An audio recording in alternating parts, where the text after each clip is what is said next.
Merci beaucoup. Oui, Zed Moshe, tu as la parole. Bonsoir, monsieur le Russe, et bonsoir tout le panel. Bonsoir, cher ami. Alors, ça fait un peu plus de mois que j'ai pris la parole en relation avec l'actualité politique au Bénin. Je suis resté un peu en retrait pour mieux observer et surtout et respecter mon credo qui est de peu parler pour ne pas mal parler. Monsieur le Russe, si tu te rappelles bien, nous étions sur le panel de Biafrica et les gens se moquaient de nous parce qu'ils se profilaient à l'époque que Kémy Séba ne serait pas candidat, qu'il était disqualifié. Et on a été habile à l'époque de dire « rira bien qui ira le dernier ». Et c'est toi qui l'as dit, après je l'ai étayé. Et j'étais convaincu, et j'ai la vidéo là devant moi sur la télé, je l'ai réécoutée, je disais... J'ai encore ça ici. J'ai l'intervention de Geoffroy, mon frère Geoffroy qui est ici, que je viens de jouer. J'ai joué tout à l'heure à mes Merci. abonnés, où il Merci. disait que nous avons un goumet préélectoral. Exactement. Et que Exactement. bientôt le goumet sera encore terrible. J'ai dit bien sûr que c'est légitime qu'on ait goumet, mais lui, j'espère que son goumet ne sera pas vraiment. En tout cas, nous sommes devant le fait accompli. Vas-y, mon cher ami, on t'écoute. Voilà, tu vois, j'étais pas là quand tu as parlé de ça et on s'y retrouve. Et là, je me rappelle très bien, je disais qu'il serait incapable pour l'opposition, telle qu'elle est constituée, de fournir en son sein un duo candidat capable de concurrencer le camp qui s'oppose à nous. Et est-ce qu'il serait capable de faire taire leurs égaux et d'aller chercher ce cheval gagnant-là que nous, on sait être Kémy Séba pour mener le combat.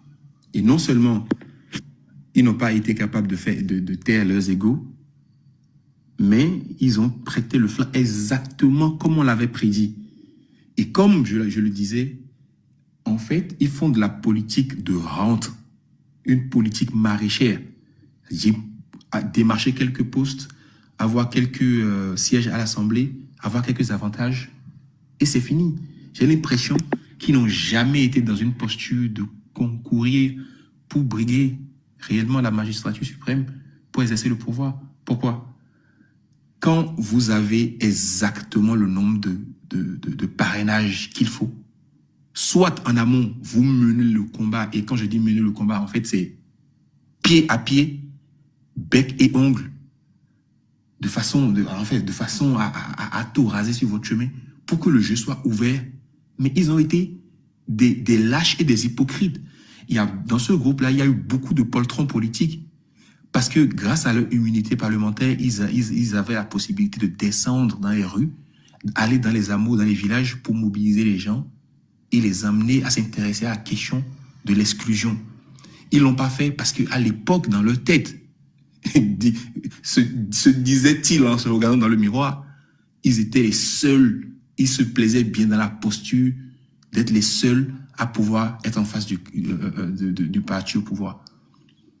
Donc, le fait d'exclure tous les autres partis d'opposition, ça leur plaisait bien, ça leur seyait bien, ça leur profitait. Mais eux, ils n'ont pas été assez sages pour voir le danger venu de loin.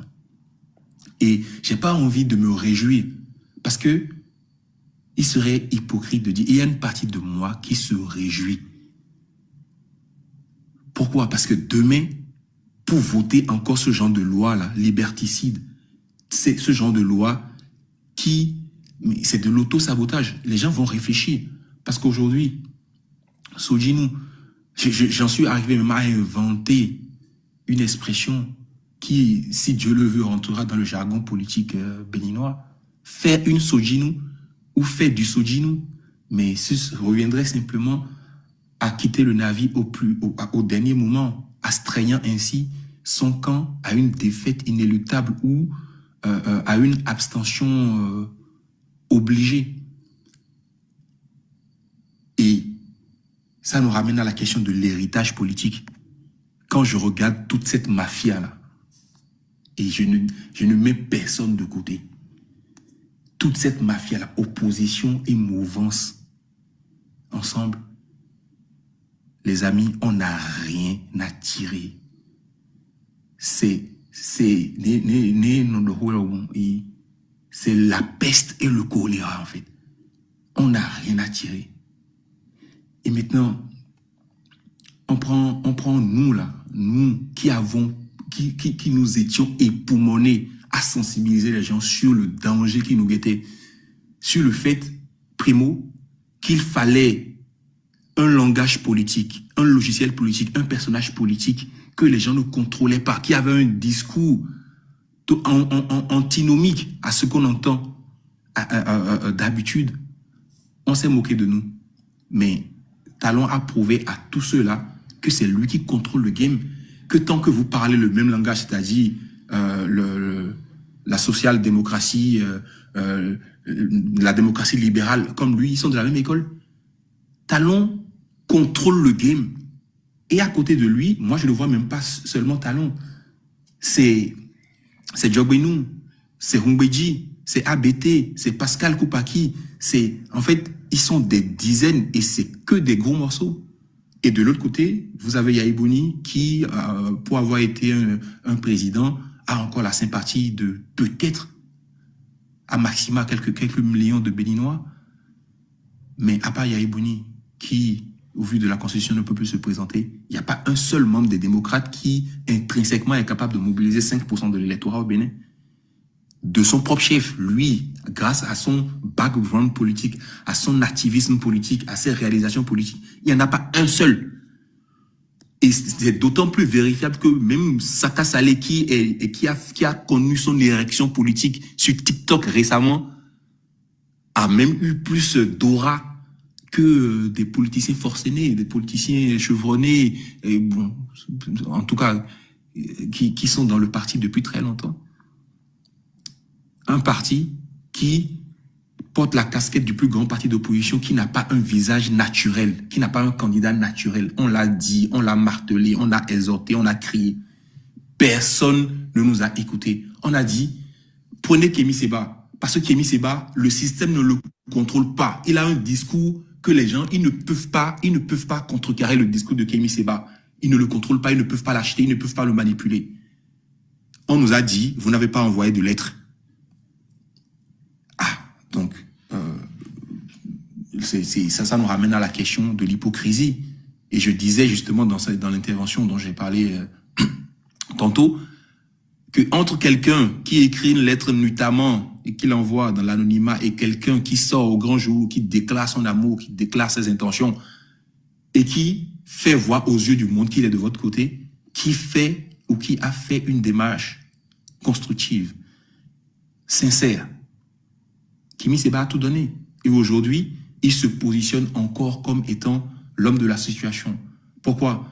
Parce qu'au sein des démocrates, je le dis sans embâche, tel que je le pense, il y a 90% de poltrons politiques, à commencer par le candidat désigné. Parce que, qu'ils vous souviennent, hein, Donald Trump, et je pense que c'est l'exemple ultime, ou encore Lula au Brésil, c'est des gens, c'est des procès sur des procès, c'est des poursuites judiciaires, en fait, c'est des arrestations, c'est des perquisitions, en fait, c'est du harcèlement sur des années, mais ils n'ont jamais lâché leur combat politique.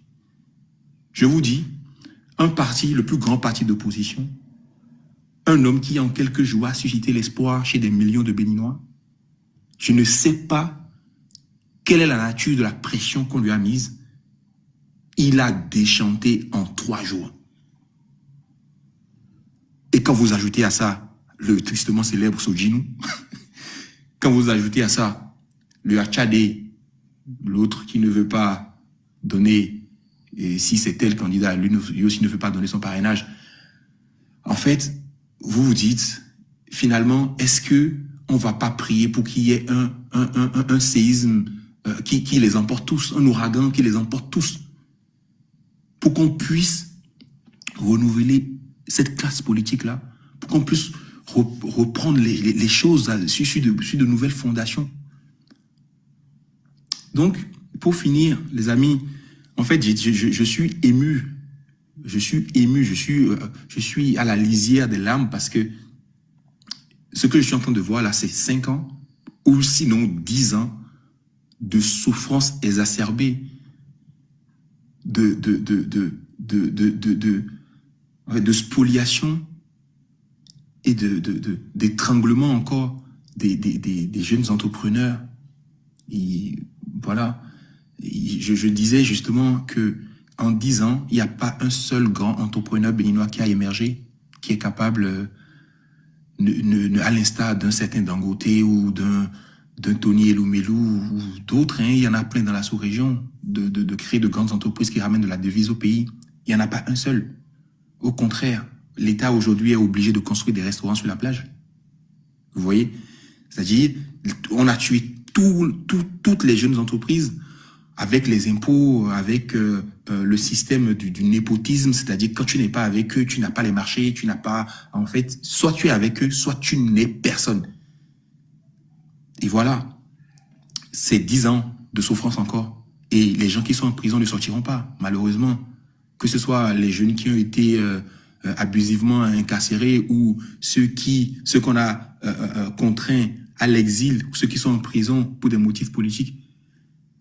Ils vont croupir, ils vont continuer à croupir sous les geôles. Et ceux à qui on a donné la caution pour mener ces combats-là, regardez comment ils désistent en costume.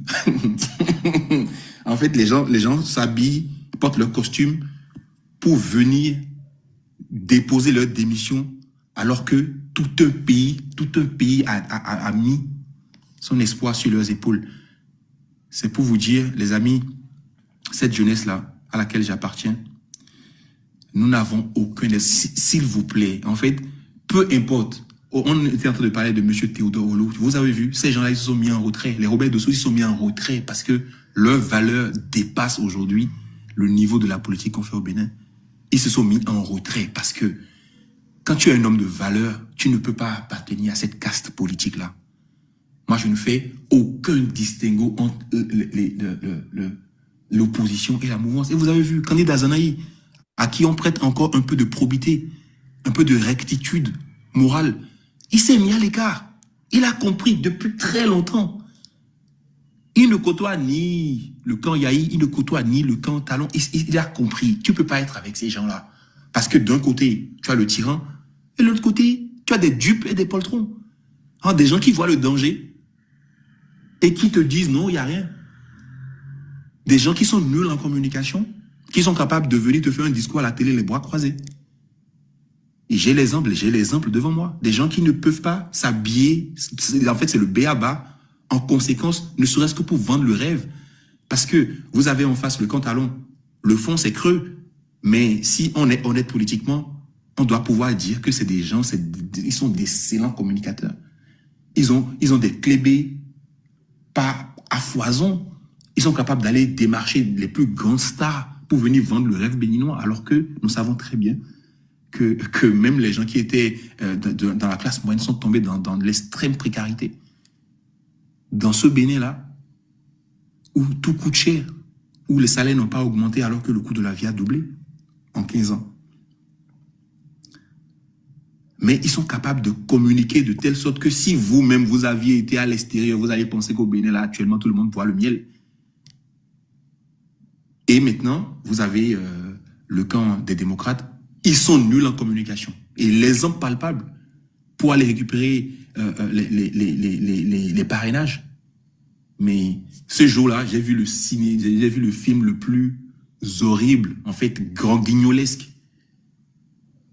Un vieux bus, tout délabré. Moi, j'aurais pris, tu vois, les bus un peu qui ressemblent aux bus des guépards, là. Grand bus, bien climatisé, bien chic. Si vous voulez brander même à l'effigie du parti, on fait une campagne de communication. On vend du rêve, on vend quelque chose.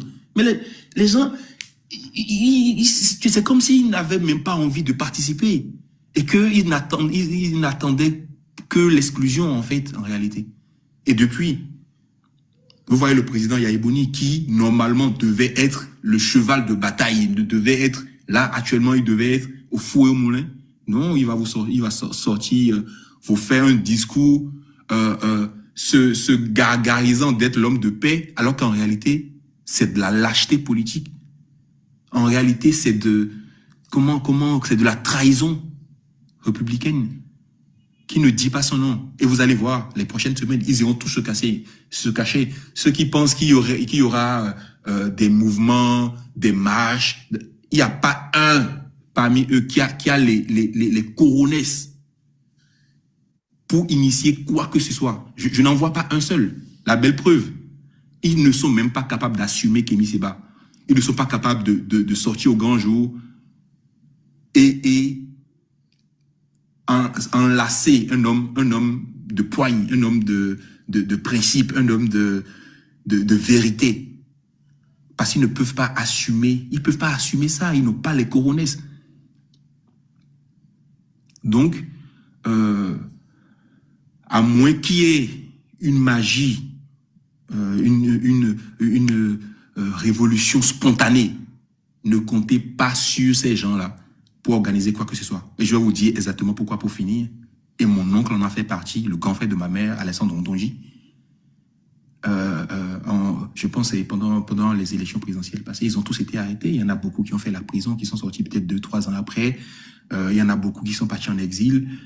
D'autres sont encore en prison. Ok. Je ne vois pas un seul qui est capable de donner sa poitrine et de dire, même si on m'arrêtait demain, je suis capable de faire la prison pour m'être battu contre la dictature, pour sortir le Bénin de la tyrannie. Qui? Il y en a pas un seul. Donc, là où, quand je dis que je suis ému aux larmes, c'est que on va souffrir. On va souffrir. Il y aura peut-être 15% de participation aux élections, mais les gens vont crier victoire. Et si on est intelligent, une fois qu'on arrivera au pouvoir, il faut qu'on organise des choses de telle sorte que si ce genre de situation se présente, le taux de participation doit être l'arbitre. S'il n'y a pas au moins 50% de taux de participation, c'est fini, on reprend tout, on refond le système. Parce que ce soit les gens du pouvoir, les chauvinistes, là, les chauvinistes et les prosélytes chevronnés du pouvoir, ils n'iront pas voter eux-mêmes. Ils n'iront pas voter. Pourquoi? Parce qu'il n'y a pas d'enjeu. Non. Si moi, aujourd'hui, je supportais Wadaï et que celui qui est en face de moi, c'est Paul Moukwé, j'irai voter pourquoi? Je vais perdre mon dimanche, j'irai à la plage. Je n'irai pas voter parce que, pour moi, ce serait vaincre sans péril, en fait. Voilà. Ça veut dire que, c'est une nouvelle prédiction que je fais, il y aura entre 10% et 15% de taux de participation. Et ils seront surpris que même les gens qui soutiennent le pouvoir n'iront même pas voter. Parce que, bon, le Béninois, vous le connaissez, il ne va pas manifester, mais il porte en lui une aversion profonde pour l'injustice. Et beaucoup de gens ont beau apprécier Wadaï et le bilan de Talon, mais ils n'iront pas voter. Parce que nous avons été éduqués dans un système où les élections au Bénin, normalement, c'est la fête. Normalement, même les enfants faisaient campagne, distribuaient des tracts et tout, distribuaient des tracts. Aujourd'hui, quand on dit campagne électorale, c'est un climat anxiogène, c'est la pression, c'est les arrestations, c'est les coups de feu, c'est le sang. Je ne pense pas que les élections de 2026 là puissent intéresser les Béninois. Et voilà. En tout cas, merci beaucoup de m'avoir écouté, Monsieur le Russe. Merci aussi pour le courage politique de continuer à aborder ces sujets-là malgré le risque, parce que j'ai remarqué quelque chose, je ne sais pas si tu l'as remarqué. La plupart des gens qui tiennent des discours très engagés sur TikTok. Ton micro, Gérard. Vous ne m'entendez plus? C'est bon maintenant. Ok. J'ai remarqué que la plupart des gens qui tiennent des discours très allants, hein, très anti-talons, très engagés, ils ne sont pas au pays, ils ne sont pas au Bénin. Cette mochée, sans m'en enorgueillir, je fais partie des rares voix aujourd'hui qui peuvent encore dire les choses et toujours être là en assumant. Monsieur le Russe, tu en fais partie aussi, mais on est plus nombreux. Soit tu soutiens le pouvoir, soit tu restes dans le cadre partisan, démocrate, et voilà, il y a une certaine indulgence pour respecter de façade le jeu démocratique. Mais nous, qui sommes de l'autre voie, de la voie du milieu, de la virginité politique, qui ne nous alignons pas, curieusement, on est les plus inquiétés.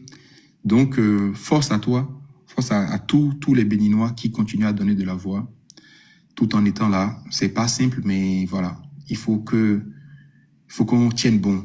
La victoire finira par arriver. Alors, merci beaucoup, Seth Moshe. Même si tu as oublié que moi, je suis en Sibérie orientale, mais depuis la Sibérie orientale, moi, je fais ma lutte. Alors, Monsieur Loïs, le problème, c'est que quand je te parle russe, tu ne me réponds pas. tu dis? Почему, когда я говорит, я говорю... Ce n'est pas le moment, cette moitié. Ah, Écris. Parle-moi une bosse. Понятно. Voilà, tu as compris. Хорошо. GPT va régler ça là, une bosse.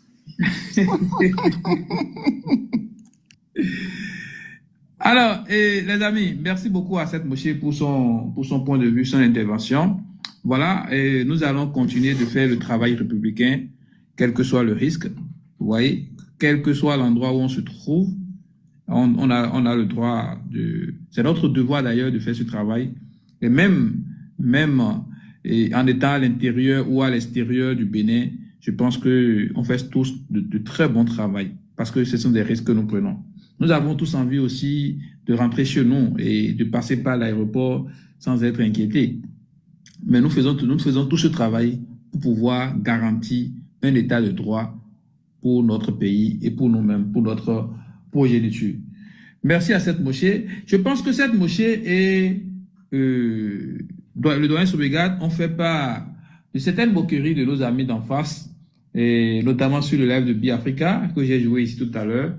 Et vous avez compris, vous qui nous avez suivis, vous avez compris que en politique, la communication politique est un art.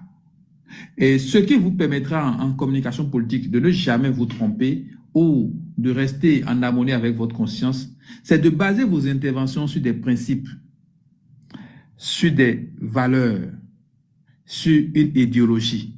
C'est la boussole.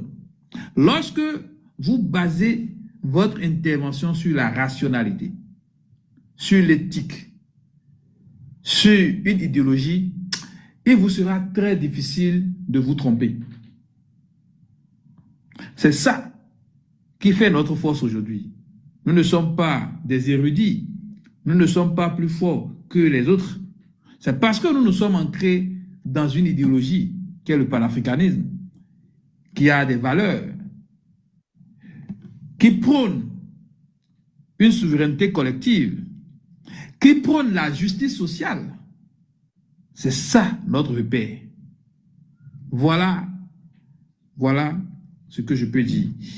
On va écouter le doyen Fofanik, pour ceux qui ne le connaissent pas. Le russe, ma motion, j'ai juste 10 secondes. C'est pas beaucoup. Ok, vas-y pour ta motion et Guy. Non, en fait, c'est pour corriger quelque chose de ce que monsieur le doyen Sauvegarde a dit. Je crois qu'il faut que nous fassions attention à tout ce que nous disons parce que les gens nous suivent. Le Todolo n'est pas agrégé en droit constitutionnel. Il est agrégé en droit public. Le même diplôme que Aïvon. C'est la correction que tu veux faire. Parce que les gens nous écoutent. Quelqu'un va aller au bac. On va lui demander de parler de Todolo. Il va écrire agrégé en droit constitutionnel. Il n'est pas agrégé en droit constitutionnel. En droit public. Merci. Mais c'est exactement ce que j'ai dit, monsieur. Vous avez dit droit constitutionnel de russe, tu peux encore rejouer. C'est bien entendu, ça cause Il est professeur de droit constitutionnel agrégé de droit public. Non, vous n'avez pas dit ça. Il y a deux chaires. Vous savez, monsieur, je suis dans l'enseignement. Oui. D'accord? Ce que je dis, je sais de quoi je parle. Il y a une chaire de droit privé. Et aujourd'hui, à la tête de la Cour constitutionnelle du Bénin, on a un professeur qui est agrégé de droit privé. C'est le professeur Dorothée Sosa. Parfaitement d'accord avec vous. Bon.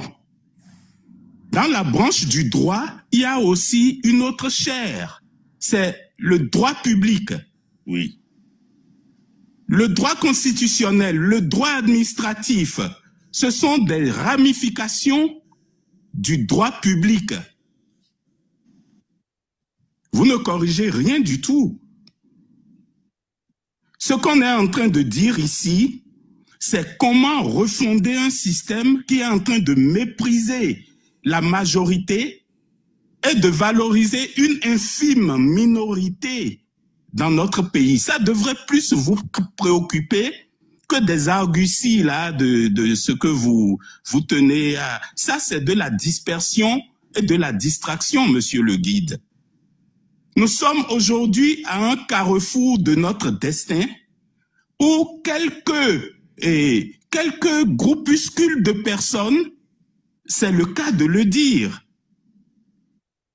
sont en train de tout faire pour nous perdre dans une voie que nous n'avons pas choisie.